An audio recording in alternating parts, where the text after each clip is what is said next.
The call of Christ is to follow him, and as we do, he will make us fishers of men. When we embrace this call wholeheartedly, we can expect to be inconvenienced, and there will be great difficulty. Today on The Road to Reality, we consider the price to become fishers of men. As we join Brother K.P. Yohannan, he first speaks of our School of Discipleship.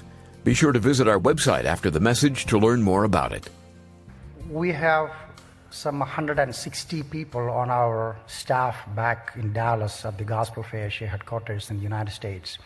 And we started this program some years ago, taking young people, 15, 20 young people that come to stay with us 1 year, which is called School of Discipleship. And that's what it is. So just a way of encouragement for you, for young people who finish their high school. If they'll take a year to be with us, their lives are completely transformed, and some of them end up on the mission field to serve the Lord, and so on. But that brings me to this scripture that we read this afternoon, verse 17. Come, follow me, Jesus said, and I will make you fishers of men. What is our life all about? How many of you honestly believe there is a hell? I'm absolutely blessed.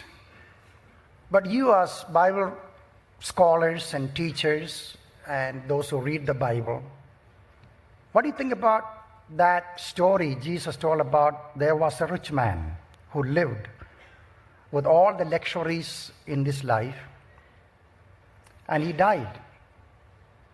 He died without God, and he went into hell. And then there was a man, and his name is mentioned, Lazarus. He was a poor man, a beggar, and he died. He went into paradise, there with Abraham.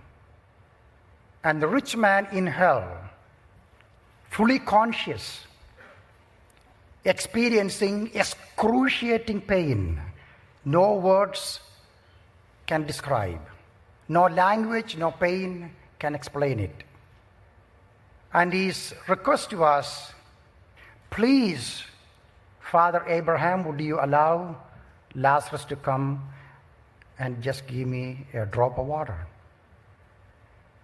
And the response, sorry, we can't. There's a gulf. There's no way we can cross it. His next request, I have some brothers, not figment of imagination or fairy tale. No, I really do have some real brothers, blood brothers, and they are on the way here. Paraphrasing it, explaining it, his words, I am condemned for eternity in hell. You can't give me a drop of water. But would it be possible for me to die? Not possible. This is never ending. But then, okay, can you please do something about my brothers? Have him go, Lazarus, and talk to them, that they will not end up here with me. Answer, they do have the information. We are told, when we read the Bible, interpret it as literally as possible, wherever. Amen. During my years in seminary in the United States, many, many years ago, I went through a 6 months of incredible crisis of faith. It began with my reading some books about the annihilation theory of hell. And what about people that never heard the gospel and die without Christ? And I so desperately wanted to believe there is some other way for the heathens, for the lost and unheard, untouched, make it to heaven other than through the Lord Jesus Christ. I so bad wanted to believe it. Because some 180,000 people die in India and the subcontinent, and plunge into hell, which I believed and preached. But now I'm asking the question, how can this be? If the end is hell and somehow that will end it and burn them up, sigh of relief. And my conflict was so painful, I couldn't sometimes eat breakfast, lunch, or sleep. It was so painful. I wanted to believe something to make me peaceful, but in the end did. I began to read and study, and finally I surrendered my will, my emotions to God. And I don't understand it, but I believe what you tell me, O God. It was as though I could hear again from the distance, from the pit of hell, the desperate cry of a man, let me die. Please let me die. I can't bear it. Let me die. Let it end. But the answer comes back. Never, never. There's no end. C.T. Studd, who had all the fine things in life, he was a famous cricketer. Americans don't understand cricket. That is our game. The best.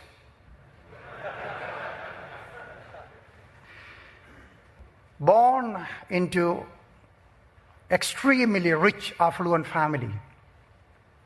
Well, thank God he got born again. So what else do you want? Millions to his name and fame, and now heaven also. That is American dream. But then he happened to read a little tract written up by an atheist, someone who mocked at the idea there is God. And this is what he read. If I believed what you say you believe, faith in Christ determines the destiny of human beings. If I believed it, then I will give up all. If need be, I'll crawl on broken glass all over the earth and cry out, what shall it profit a man if he gain the whole world and lose his own soul? My hobby, my ambition, my dreams, all will become secondary to the one commitment to tell the world about this. And C.T. Studd, he said to himself, this man who mocked at the idea of God says, if he believed what I say I believe, this is what he will do. He will exchange all for the sake of Christ. And that prompted him to sell all, take out everything, and just kept 600 pounds so he can get married to a girl that he was engaged to and go to the mission field. And his fiancée said, Charlie, what did Jesus say? He said, forsake all and come after me. The last 600 pounds, he took it and sent it to William Booth of Salvation Army. And as a couple, they went off to the mission field to die so others may live.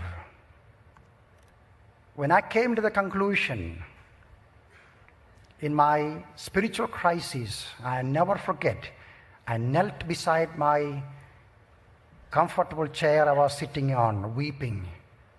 And these were the words I said, Lord, every fiber of my being, every drop of my blood, every penny I have, my wife, my house, my dream ambitions, all on the altar. Let me never, never stop until everyone I meet will hear about my Lord. I will not turn back. That was one of the incredible revolutionary experience I had, where I evaluated where I go to get a haircut and how much I pay for it.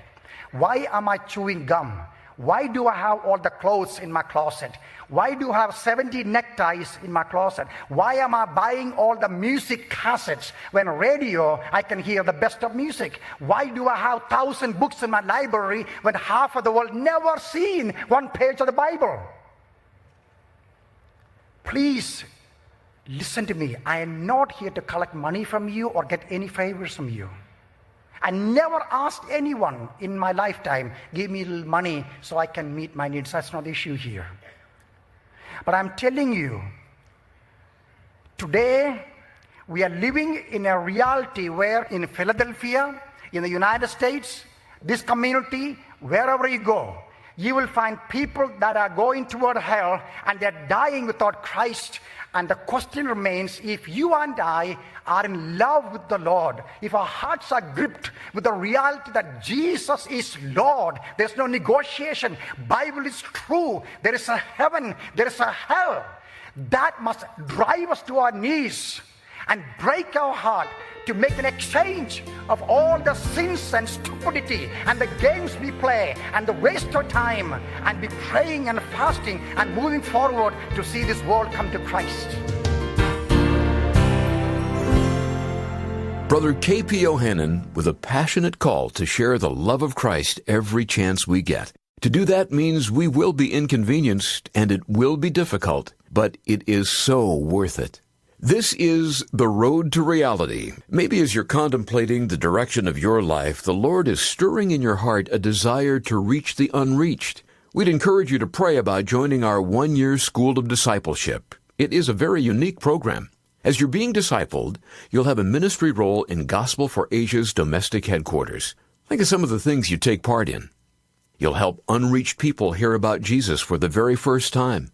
Children will go on to receive education and experience Christ's love.